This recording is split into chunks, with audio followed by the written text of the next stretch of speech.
तो जैसा कि आप लोग जानते हो हमने लेसन नंबर 2 यानी कि not for profit concern chapter शुरू किया है और अभी तक हम ये लेसन के 6 क्वेश्चन सॉल्व कर चुके हैं और आज हम लोग करने वाले हैं क्वेश्चन नंबर 7।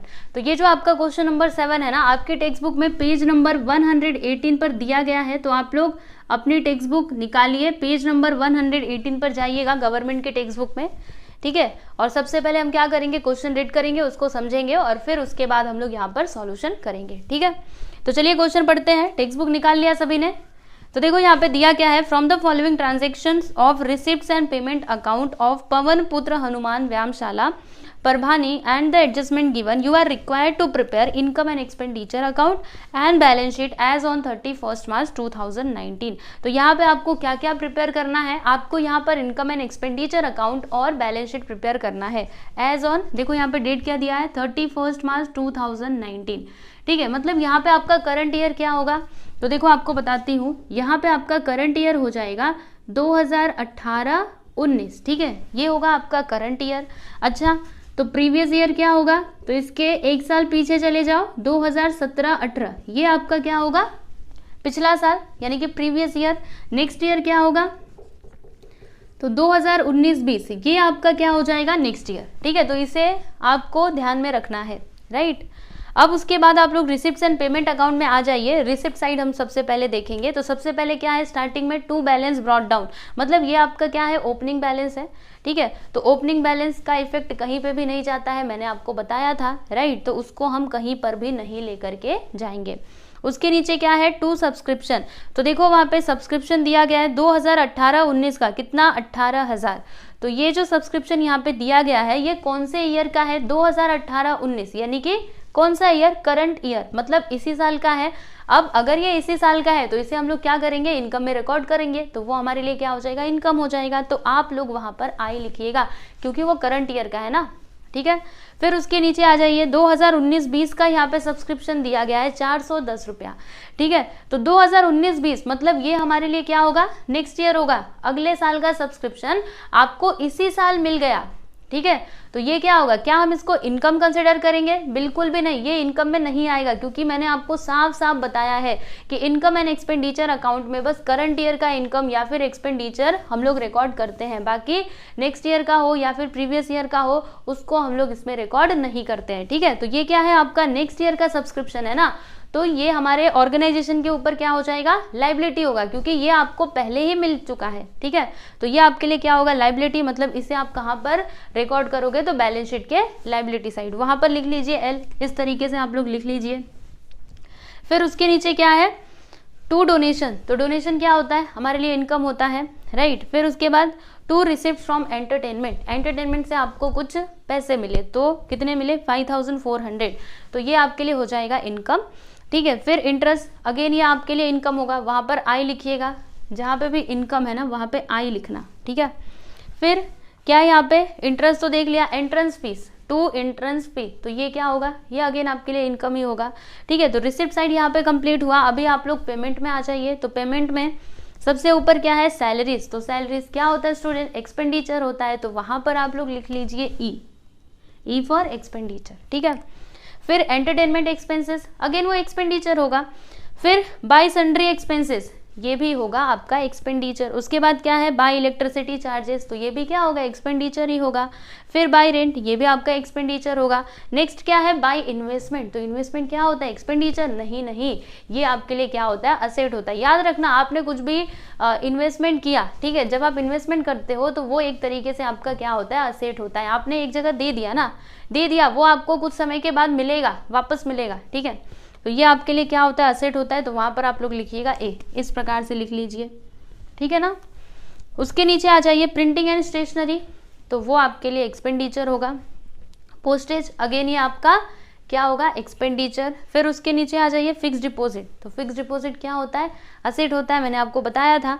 और फिर वहां पर नीचे क्या है, बाय बैलेंस कैरिड डाउन, ये आपका क्लोजिंग कैश बैलेंस है। तो क्लोजिंग बैलेंस कहाँ पर जाता है, असेट साइड में जाता है, क्योंकि ये जो क्लोजिंग बैलेंस है इसका यूज हम लोग नेक्स्ट ईयर करेंगे ना, तो ये हमारे लिए क्या हो जाएगा, असेट हो जाएगा। तो वहां पर आप लोग ए लिख लीजिए, ठीक है। इतना आप लोगों ने कर लिया। अब उसके बाद आप आ जाइए एडजस्टमेंट पे, ठीक है। ये बातें आपको समझ आई ना, अच्छे से बस आप लोग समझते जाइए। तो एडजस्टमेंट नंबर 1, इसमें क्या बोला जा रहा है कि there are 500 members paying an annual subscription of ₹50। सुनो आपको बताती हूँ, टोटल नंबर ऑफ मेंबर्स मतलब मेंबर्स कितने हैं, 500 मेंबर्स हैं जो हर साल ना 50 रुपए देते हैं। तो फिर यहाँ पे टोटल सब्सक्रिप्शन क्या होगा, टोटल सब्सक्रिप्शन क्या होगा, आप ही सोचिए। 500 लोग हैं जो हर साल, ठीक है, क्या करते हैं, 50 रुपए देते हैं। एक आदमी कितना देता है, 50 रुपया। तो 500 लोग मिलकर के कितना अमाउंट पे करेंगे, यानी आपका टोटल सब्सक्रिप्शन कितना होगा। चलो मल्टीप्लाई करते हैं, 5 5 25 000 यानी कि 25,000 रुपीज। ठीक है, ये आपका क्या हुआ, टोटल सब्सक्रिप्शन। कौन से साल का, करंट ईयर का, इस साल का। ठीक है, इस साल का सब्सक्रिप्शन कितना आया, 25,000। ओके, ये बात आपको समझ में आ गई। अब उसके बाद आप लोग थोड़ा रिसिप्ट साइड में जाइए जहां पे सब्सक्रिप्शन लिखा हुआ था। तो देखो वहां पे करंट ईयर में 2018-19 में सब्सक्रिप्शन अमाउंट कितना दिया गया, 18,000। तो देखो आपका टोटल सब्सक्रिप्शन होता है 25,000, जिसमें से आपको मिला कितना है, बताओ मिला कितना है, 18,000 रुपये मिला है। मतलब कितना बाकी है, करंट ईयर की बात कर रही हूँ, ये जो पूरा सब्सक्रिप्शन है ना ये आपका करंट ईयर का है। ठीक है, जिसमें से 18,000 आपको मिल चुका है। तो बचा कितना है, 18, 25 में से 18, यस कितना, 7,000 रुपये अभी भी बचा हुआ है।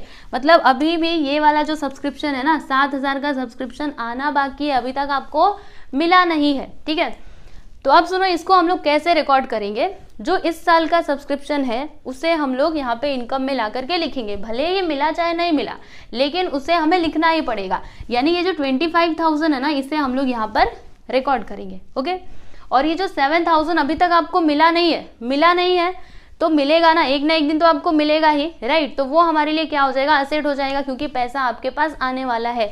तो इसे हम लोग बैलेंस शीट के एसेट साइड में रिकॉर्ड करेंगे, और ये जो 25,000 है ना, इसको हम लोग यहाँ पर इनकम साइड में दिखाएंगे। ठीक है, क्या करना है, कैसे करना है, मैं आपको सब बताऊंगी। ओके, चिंता मत कीजिए बिल्कुल भी। ठीक है, चलिए आगे चलते हैं, नीचे आ जाइए, आउटस्टैंडिंग सैलरी। तो एक काम करो, सबसे पहले तो सब्सक्रिप्शन को टिक कर लो, ताकि हमें पता चलेगा कि हमें क्या करना है, लाइन छोड़ना है। ओके, फिर आउटस्टैंडिंग सैलरी, तो सैलरी को भी टिक कर लीजिए।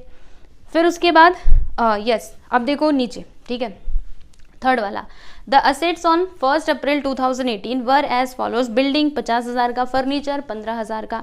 देखो जब आपका फाइनेंशियल ईयर शुरू होता है, ठीक है, तो आपके पास बिल्डिंग कितने का था, 50,000 का बिल्डिंग था। ठीक है, और आप पेमेंट साइड में जाकर के चेक कीजिए, आपने कहीं पे बिल्डिंग खरीदा क्या, और इस साल बिल्डिंग खरीदा, ये तो पिछले साल का है, मतलब पिछले साल के बैलेंस शीट में था। ओके, पिछले साल का बैलेंस शीट इस साल का ओपनिंग बैलेंस शीट होगा, राइट।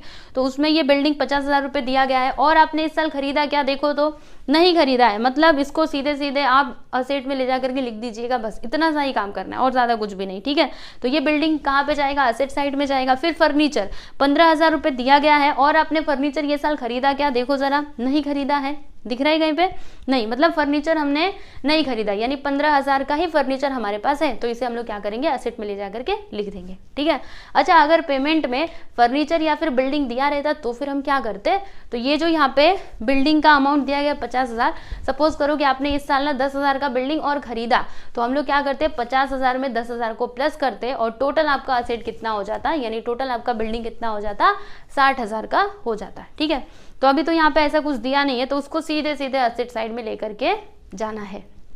ठीक है, तो ये हो गया ना।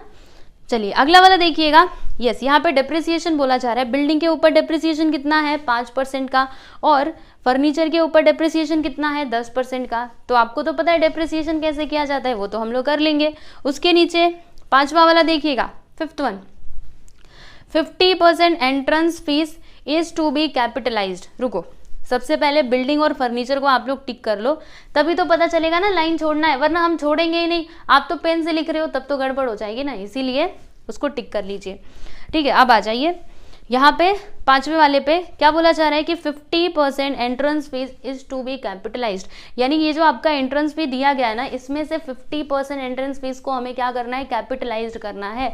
मतलब इसे हम लोग क्या करेंगे, कैपिटल फंड में, देखो जैसे कि जो आपका एंट्रेंस फी जितना भी है उसका आधा, ठीक है, आधा भाग हम क्या करेंगे, इसमें से निकालेंगे और कैपिटल फंड में ले जाकर के प्लस कर देंगे, क्योंकि हमें 50% एंट्रेंस फी क्या करना है, कैपिटलाइज्ड करना है। ठीक है, समझे कि नहीं, क्या करेंगे, 6,200 है ना, तो उसमें से उसका आधा भाग निकाल देंगे, उसको कैपिटल फंड में ले जाकर के प्लस कर देंगे। ठीक है, तो आप एक काम करो, एंट्रेंस फी को ऐसे मतलब ऐसे करके टिक कर लो। ओके, नीचे आ जाइए। यस, 6th वन देखिएगा, interest on investment at 5% per annum has accrued for 6 months। अच्छा, अक्रूड मतलब क्या होता है, तो आप लोग वहां पे लिख लीजिएगा आउटस्टैंडिंग। अक्रूड यानी कि आउटस्टैंडिंग, यानी कि अभी तक आपको मिला नहीं है, मिलना बाकी है, यानी आपको मिलना अभी तक रिसीव हुआ ही नहीं है ना। अक्रूड यानी कि आउटस्टैंडिंग, अभी तक आपको मिला ही नहीं है इंटरेस्ट। ठीक है, कितना इंटरेस्ट नहीं मिला है, तो 6 महीने का इंटरेस्ट आपको नहीं मिला है। और यहाँ पे देखो रेट ऑफ इंटरेस्ट भी दिया गया है 5% पर एनम। ओके, तो क्या करेंगे हम, जो हमने इन्वेस्टमेंट किया था उसके ऊपर हम लोग 5% का इंटरेस्ट कैलकुलेट करेंगे। ठीक है, फॉर 6 मंथ, यहाँ पे 6 मंथ दिया गया है, तो फॉर 6 मंथ के लिए हम लोग इंटरेस्ट यहाँ पे कैलकुलेट करेंगे और फिर इसको लिखेंगे कहाँ पर, तो सुनना बड़े ध्यान से, इसके ना 2 इफेक्ट होंगे। पहला तो क्या होगा, जो हमारा इन्वेस्टमेंट दिया गया है ना उसमें हम इसको प्लस कर देंगे, क्योंकि ये इंटरेस्ट अक्रूड हो चुका है, यानी मतलब ये जो इंटरेस्ट है ना वो अभी तक हमें मिला नहीं, अब मिला नहीं है तो वो हमारे लिए क्या होगा, असेट होगा ना, क्योंकि पैसा आपके पास आने वाला है। तो क्या करोगे आप, इन्वेस्टमेंट में सबसे पहला तो उसको प्लस करोगे। ठीक है, इन्वेस्टमेंट में प्लस करोगे। और दूसरा इफेक्ट क्या होगा आपको बताती हूँ, सुनना बड़े ध्यान से, आपको बताती हूँ। देखो, ये जो आपका रिसिप्ट साइड में इंटरेस्ट दिया गया है ना उसमें हम इसको प्लस कर देंगे। ठीक है, अब ये सब कैसे होगा मैं आपको समझाऊंगी, डोंट वरी। ठीक है, बहुत अच्छे तरीके से हम लोग इसको समझेंगे, आपको बिल्कुल भी चिंता करने की जरूरत नहीं है। ठीक है ना, समझ में आ रहा है कि नहीं। अच्छा चलो, जब मैं करूंगी ना तो आपको बहुत अच्छे तरीके से समझेगा, अभी के लिए आप जाने दीजिए, ज़्यादा दिमाग मत लगाइए। ठीक है, नहीं तो आप परेशान हो जाओगे, फिर पढ़ोगे ही नहीं। इससे अच्छा उसको जाने दो, जब करूंगी तो आपको समझ आ जाएगा। ठीक है, फिर उसके नीचे क्या है, कैपिटल फंड। तो याद रखना, कैपिटल फंड हमेशा लाइबिलिटी साइड में ही जाता है। तो कैपिटल फंड को हम लोग कहाँ पर लेकर के जाएंगे, बैलेंस शीट के लाइबिलिटी साइड। ठीक है, तो यहाँ पे हमने सारी चीज़ें डिस्कस कर ली हैं, रिसिप्ट्स एंड पेमेंट अकाउंट पे देख लिया, फिर यहाँ पे ये जो एडजस्टमेंट है ये भी हमने देख लिया है। अब हमें क्या करना है, तो सॉल्यूशन शुरू करेंगे ना। तो देखो, सबसे पहले आपको इस प्रकार से पूरा फॉर्मेट बनाना है, in the books of Pawan Putra Hanuman व्यायामशाला। ठीक है, income and expenditure account for the year ended 31 March 2019। और यहाँ पे बैलेंस शीट मैंने प्रिपेयर कर लिया है।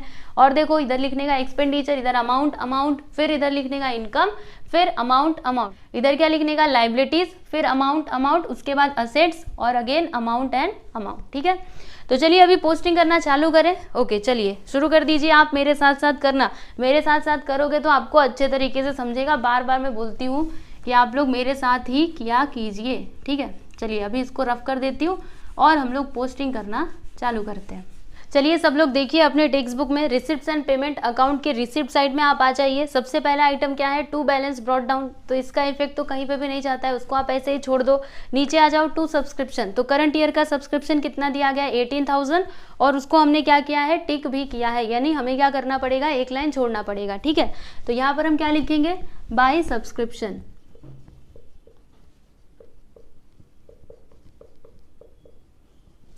कितना है, 18,000। ओके, एक लाइन छोड़ देते हैं, किसके लिए, तो एडजस्टमेंट के लिए, राइट। फिर उसके नीचे देखिएगा 2019-20 का यहाँ पर सब्सक्रिप्शन दिया गया है। तो 2019-20 क्या है, नेक्स्ट ईयर है, यानी आने वाला साल। ठीक है, तो अगले साल का सब्सक्रिप्शन आपको पहले ही मिल गया, तो ये आपके लिए क्या हो जाएगा, लाइबिलिटी होगा, राइट, क्योंकि वो पहले ही मिल गया है ना, तो ये आपके ऑर्गेनाइजेशन की रिस्पॉन्सिबिलिटी हो जाएगी, राइट। तो उसे हम लोग क्या करेंगे, बैलेंस शीट के लाइबिलिटी साइड में लिख देंगे। तो ऊपर से आप इतना छोड़ दीजिए और यहाँ पर लिखिएगा एडवांस सब्सक्रिप्शन। ठीक है, यहाँ पर लिखते हैं एडवांस सब्सक्रिप्शन 410, तो यहाँ पर लिख देते हैं 410। ओके, उसके नीचे क्या है, डोनेशन। तो डोनेशन आपका इनकम होता है, यहाँ पे लिखते हैं बाय डोनेशन। अमाउंट यहाँ पे देख लेते हैं 6,000 रुपीज़, तो यहाँ पे हम लिख देंगे 6,000। ओके, फिर उसके बाद यहाँ पे अगला है टू रिसिप्ट फ्रॉम एंटरटेनमेंट। तो ये भी आपका क्या होगा, इनकम होगा, तो यहाँ पे लिखते हैं बाय रिसिप्ट फ्रॉम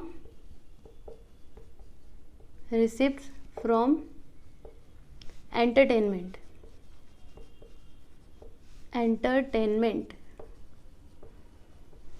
यहाँ पे अमाउंट दिया गया है 5,400, तो यहाँ पर हम लिख देते हैं 5,400। ठीक है ना।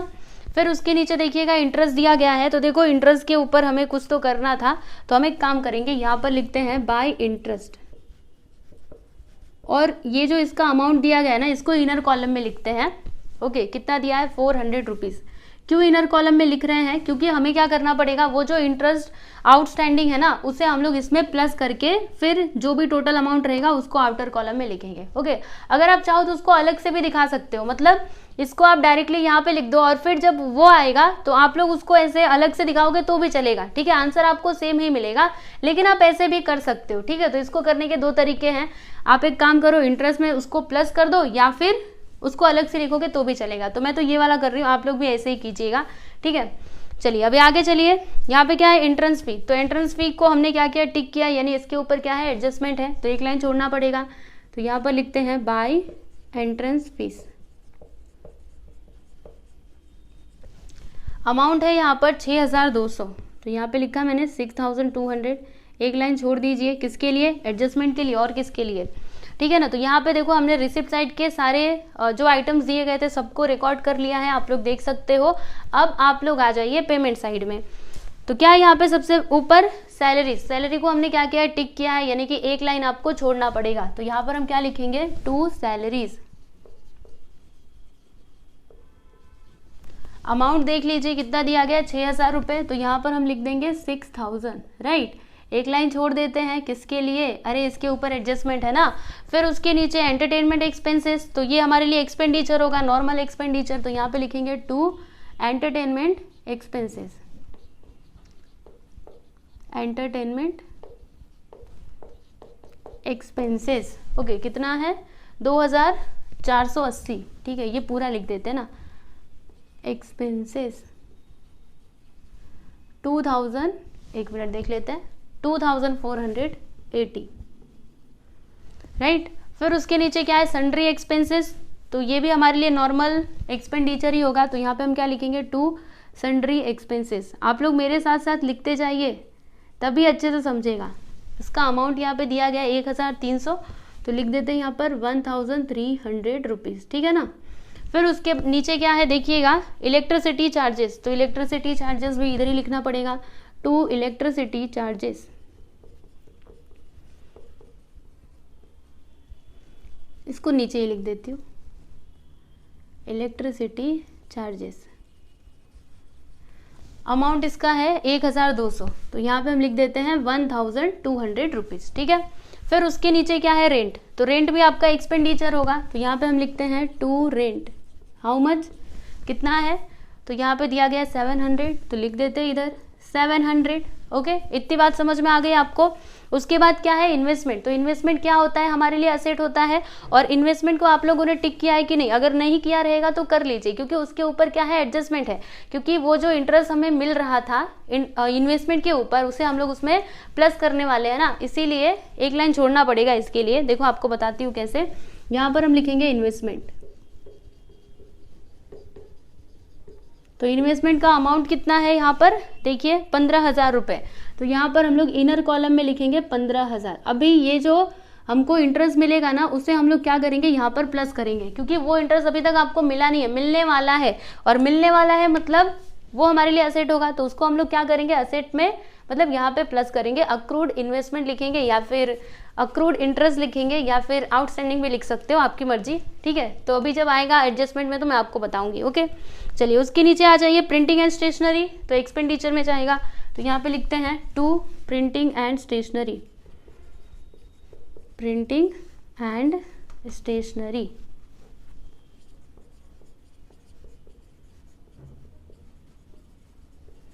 यहाँ पे अमाउंट दिया गया है कितना, 800 रुपये, एक मिनट, यस 800 है, तो यहाँ पर हम लिख देते हैं 800, ठीक है ना। उसके नीचे देखिए क्या दिया गया है, बाई पोस्टेज, तो पोस्टेज को हमने टिक किया है, जी नहीं इसको टिक नहीं किया, मतलब इसके ऊपर कोई भी एडजस्टमेंट नहीं है, तो यहाँ पे हम सीधे सीधे लिख देंगे टू पोस्टेज, और इसका जो भी अमाउंट रहेगा इसे हम लोग फाइनल कॉलम में लिख देंगे 3200 रुपीज़, ठीक है। फिर उसके बाद क्या है, फिक्स डिपॉजिट, तो ये क्या होता है, हमारे लिए असेट होता है, तो यहाँ पे हम लिखते हैं फिक्स डिपॉजिट। देख लीजिए यहाँ पर अमाउंट कितना है, तो 3900। ओके, तो यहाँ पर हम लिख देंगे 3900 आउटर कॉलम में। देखिए नीचे क्या है, बाई बैलेंस कैरिड डाउन, यानी कि क्लोजिंग बैलेंस, तो इसे हम लोग क्या करते हैं, असेट साइड में रिकॉर्ड करते हैं, तो क्या लिखेंगे, यहाँ पे लिख देते हैं कैश इन हैंड, थोड़ा नीचे लिखने का, ठीक है, cash in hand and cash at bank, तो कैश इन हैंड कितना है ये देख लीजिए, यहाँ पे 830, तो लिख देते हैं इधर 830, और कैश एट बैंक 6000। ओके, तो यहाँ पर मैंने लिख दिया 6000 रुपये। ओके, तो ये देखिए पेमेंट में जो भी आइटम्स दिए गए थे उनकी भी पोस्टिंग हमने कर दी, आप लोग देख सकते हो, और रिसिप्ट का भी कर दिया। अब बारी किसकी है, एडजस्टमेंट की। ठीक है, तो एडजस्टमेंट नंबर 1 क्या बोला गया था, मैंने आपको पूरा कैलकुलेशन करके बताया था ना। देखो आप लोग वर्किंग नोट में करके बताना, टोटल मेंबर्स कितने 500, और हर एक मेंबर कितना मतलब सब्सक्रिप्शन पे करते हैं हर साल, तो 50 रुपये। तो टोटल सब्सक्रिप्शन कितना हो जाएगा आपका, 25,000 हो जाएगा, जिसमें से ये जो 18,000 है ना वो आपको ये साल मिला। ठीक है, ये साल मिला, तो कितना मिलना बाकी है बताओ, 7,000 रुपये अभी मिलना बाकी है, यानी कि ये अभी क्या है, आउटस्टैंडिंग है। राइट, तो हम लोग क्या करेंगे, देखो टोटल सब्सक्रिप्शन कितना है 25,000, मतलब इस साल का करंट ईयर का सब्सक्रिप्शन कितना होता है, 25,000 होता है। तो जो कुछ भी करंट ईयर का है, भले ही आपको मिला चाहे नहीं मिला, लेकिन वो है किस ईयर का, करंट ईयर का है, तो इसे हम लोग यहाँ पे लिखेंगे कितना, 25,000। टोटल सब्सक्रिप्शन आपका होता है 25,000, जिसमें से 7,000 आपको नहीं मिला है, आउटस्टैंडिंग है। राइट, तो यहाँ पर आप क्या करोगे, इधर प्लस करोगे और लिखोगे आउटस्टैंडिंग सब्सक्रिप्शन। ठीक है, 7,000 अभी मिलना बाकी है, समझे कि नहीं। ठीक है, मिलेगा आपको बाद में कितना, 7,000। तो इन दोनों को प्लस करते हैं तो कितना हो जाएगा, 25,000। ठीक है, ये तो हो गया। अब देखो 7,000 आपको मिलने वाला है ना, तो वो आपके लिए क्या हो जाएगा, असेट हो जाएगा। तो क्या करेंगे हम, यहाँ पर लिखेंगे आउटस्टैंडिंग सब्सक्रिप्शन, आउटस्टैंडिंग सब्सक्रिप्शन कितना, 7,000। तो यहाँ पे हमने लिख दिया 7,000। ओके, क्लियर है आपको, इतनी बात समझ में आ गई।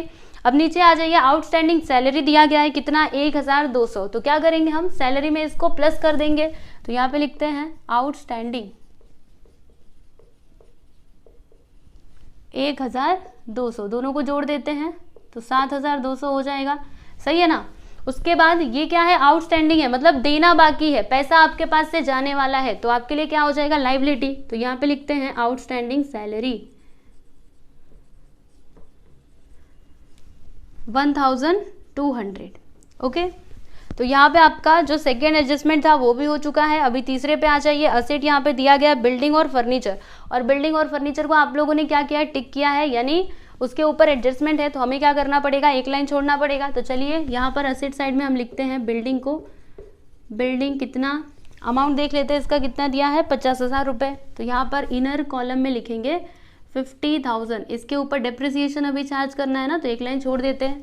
फिर उसके बाद यहाँ पे फर्नीचर, तो फर्नीचर का अमाउंट यहाँ पे दिया गया है 15,000। ओके, तो यहाँ पर हम लिख देंगे 15,000। ठीक है, और एक लाइन छोड़ना पड़ेगा ना, किसके लिए, एडजस्टमेंट के लिए, और किसके लिए, समझ में आया आपको। अब उसके नीचे आ जाइए, तो उसके नीचे देखो क्या है, provide depreciation on building and furniture. देखो बिल्डिंग के ऊपर आपको कितने % का डेप्रिसिएशन, मतलब यहाँ पे कितना % दिया गया है, 5% का डेप्रिसिएशन। ठीक है, और फर्नीचर के ऊपर कितना % डेप्रिसिएशन है, 10% का। तो देखो यहाँ पर हम क्या लिखेंगे, less depreciation, depreciation at the rate of 5%। तो 50,000 का 5% निकालो, चलो 50,000 का 5% क्या हो जाएगा, 00 से 00 गया, 5 5 से 25, 2,500। ठीक है, तो यहाँ पर हम लिख देते हैं 2,500। तो डेप्रिसिएशन को क्या करना रहता है, लेस करना रहता है, बहुत अच्छे से जानते हो। तो यहाँ पर चलो लेस करते हैं, 0 में 0 गया 0 0, 10 में से 5 जाएगा तो 5। ठीक है, 10 में से 5 गया 5, 9 में से 2 जाएगा तो 7, 47,500 आ गया। राइट, और फर्नीचर के ऊपर डेप्रिसिएशन कितना चार्ज होता है, 10% का। तो यहाँ पे हम लिखते हैं less depreciation at the rate of 10%। Okay, तो 15,000 का 10% हो जाएगा आपका 1,500। राइट, यही होगा ना, आप करके देख सकते हो। 15,000 का 10%। राइट, तो 0 0 गया, ये 0 से देखो 1,500 ही आता है। तो यहाँ पर मैंने लिख दिया, चलो माइनस करते हैं, 0 0, 10 में से 5 जाएगा 5, 4 में से 1 गया तो 3, और इधर 1, 13,500। ठीक है, अब ये जो डेप्रिसिएशन है इसका सेकेंड इफेक्ट यहाँ पे आ जाएगा, क्या लिखेंगे, टू डेप्रिसिएशन ऑन, क्योंकि ये आपका एक्सपेंडिचर होगा ना, डेप्रिसिएशन आपका जो असेट है उसका वैल्यू कम हो गया। ठीक है, तो वो कहाँ पे आएगा, एक्सपेंडिचर में आएगा। तो यहाँ पे लिखते हैं टू डेप्रिसिएशन ऑन। तो सबसे पहले डेप्रिसिएशन किसके ऊपर है, बिल्डिंग के ऊपर। ठीक है, तो बिल्डिंग का डेप्रिसिएशन पहले लिखेंगे, रुकिए आपको बताती हूँ, देखो कैसे करना है। यहाँ पे लिखते हैं बिल्डिंग और फिर यहाँ पे फर्नीचर का। तो बिल्डिंग का डिप्रिसिएशन यहाँ पे दिया गया है 2500 रुपये और फर्नीचर का यहाँ पे दिया गया है 1500। ठीक है, दोनों को प्लस कर देंगे तो टोटल डिप्रिसिएशन कितना हो जाएगा, देखते रहिएगा। 0 + 0 0, 5 5 10, 1 2 1 3 1 4, 4000 यहाँ पर आ गया। ठीक है, इतनी बात आप लोग को समझ में आ गई। तो तीसरा वाला जो आपका एडजस्टमेंट है वो भी हो गया और चौथा वाला एडजस्टमेंट वो भी कंप्लीट हो गया। ठीक है, अब देखो यहाँ पर आप लोगों को एक डाउट तो आ ही रहा होगा कि ये जो हमारा थर्ड वाला एडजस्टमेंट है उसका 2 इफेक्ट क्यों नहीं गया। तो याद रखना उसका 2 इफेक्ट नहीं जाएगा। आपको बताती हूँ, सुनो, एक आप अपने दिमाग में बिठा लो कि अगर 1 अप्रैल 2000 मतलब ऐसे दिया रहेगा, 1 अप्रैल का जो भी कुछ बैलेंस दिया रहेगा उसका सेकेंड इफेक्ट नहीं जाएगा, नहीं जाएगा, नहीं जाएगा। हमने पिछले वाले क्वेश्चन में भी देखा था, मैं आपको याद दिलाती हूँ, क्वेश्चन नंबर 6, वहां पे देखो क्या दिया गया था। आपको 2 कॉलम्स दिए गए थे, एक तो 1/4/2019 का और दूसरा था 31 मार्च 2020 का। ठीक है, तो आप लोगों ने वहां पे देखा था कि 1/4/2019 वाले कॉलम में जो भी बैलेंसेस दिए गए थे उनका बस एक ही इफेक्ट गया था, है ना, और जो 31 मार्च वाले में थे उनके 2 इफेक्ट्स गए थे। राइट, याद है आपको। तो बस वही आप समझो कि जब भी 1/4/2018 मतलब ये जो आपका ओपनिंग बैलेंस शीट होगा उसमें जो भी आइटम्स रहेंगे उनका बस एक ही इफेक्ट जाएगा। ठीक है, तो यहाँ पे कंफ्यूज मत होइएगा क्योंकि मैंने आपको हमेशा से यही बोला है कि एडजस्टमेंट के 2 इफेक्ट होते हैं, 2 इफेक्ट होते हैं, फिर इसका कैसे एक, तो आप याद रखना इसमें थोड़ा सा अलग है। ओके, चलिए, आई होप कि आपको ये बात क्लियर हो गई होगी। अब यहाँ पे आ जाते हैं 5th वाले एडजस्टमेंट पे। 50% entrance fees is to be capitalised. तो एंट्रेंस फी 50% क्या होता है, कैपिटलाइज्ड होता है। तो हम लोग क्या करेंगे, यहाँ से 50% निकालेंगे और कैपिटल फंड में ले जा करके प्लस कर देंगे। ठीक है, तो यहाँ पर क्या लिखेंगे, -50% capitalised. Okay, 50% entrance fee capitalised.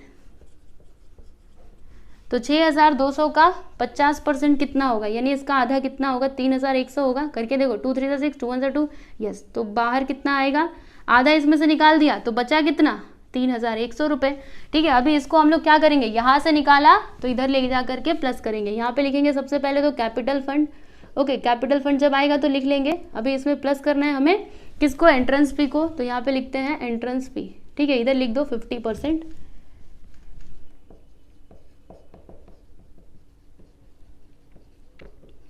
Entrance fees कितना, 3100। तो यहाँ पर मैंने लिख दिया 3100।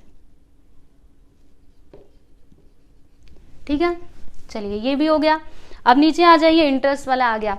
Interest on investment at the rate कितना दिया है, 5% per annum has accrued for 6 month. सुनो, आपका जो इन्वेस्टमेंट है वो कितना था, तो वो देखिए कितना दिया है, 15,000। यानी कि इन्वेस्टमेंट आपने कितना किया, 15,000 का। इसके ऊपर आपको 5% का क्या मिलता है, इंटरेस्ट मिलता है। ठीक है, तो हम लोग क्या करेंगे ना, उसके ऊपर 5% निकालेंगे फॉर 6 मंथ। देखो आपको बताती हूँ, इसे लिखना है तो लिख लीजिएगा। वर्किंग नोट में आपको करके ना ये सब कुछ दिखाना है, ऐसे ही नहीं लिखवा रही हूँ, समझ में आया, वर्किंग नोट भी करना पड़ता है। तो देखिए यहाँ पर अमाउंट कितना है, 15,000। इसके ऊपर 5% हम निकालेंगे 6 महीने के लिए, तो कितना आएगा, 6 महीना मतलब 6/12 लिखना है। 00 से 00 गया, 15 से क्या होता है, 75। ओके, अब 6 1 6, 6 2 12, यहाँ पे आ गया 1/2। चलो इसका हाफ करते हैं, तो 2 3 6, इसमें से कितना बचेगा, 1 2 7 2 5 375। ठीक है, तो इंटरेस्ट कितना आया, 375। तो इसे हम लोग क्या करेंगे, देखो बहुत ही सिंपल है। ये जो इन्वेस्टमेंट है ना, इसमें हम ले जा करके इसको प्लस करेंगे। क्यों प्लस करना है, सुनो मेरी बातों को ध्यान से। ये जो पैसा है ना 375 रुपये, ये अभी तक आपको मिला नहीं है, मिलना बाकी है, आउटस्टैंडिंग है, अक्रूड। देखो वहां पे अक्रूड लिखा गया था, राइट। तो यहाँ पर हम इसको प्लस करेंगे और दूसरा इफेक्ट कहाँ पे जाएगा, ये जो इंटरेस्ट था ना इसमें हम ले जा करके इसको प्लस करेंगे। ठीक है, चलिए आपको बताती हूँ। पहले तो यहाँ पे लिखते हैं प्लस अक्रूड इंटरेस्ट, कितने महीने का, 6 महीने का। यहाँ पे लिख देते हैं 6 मंथ्स, कितना, 375। चलिए इसको प्लस कर देते हैं, दोनों को प्लस करेंगे तो कितना होगा, 15,375। ठीक है, ये तो इसका पहला इफेक्ट हो गया। अभी दूसरा इफेक्ट यहाँ पर आएगा। देखो ये जो है ना, ये जो है 375, ये आपके लिए क्या है, आप ही सोचिए, आपके लिए इनकम है ना।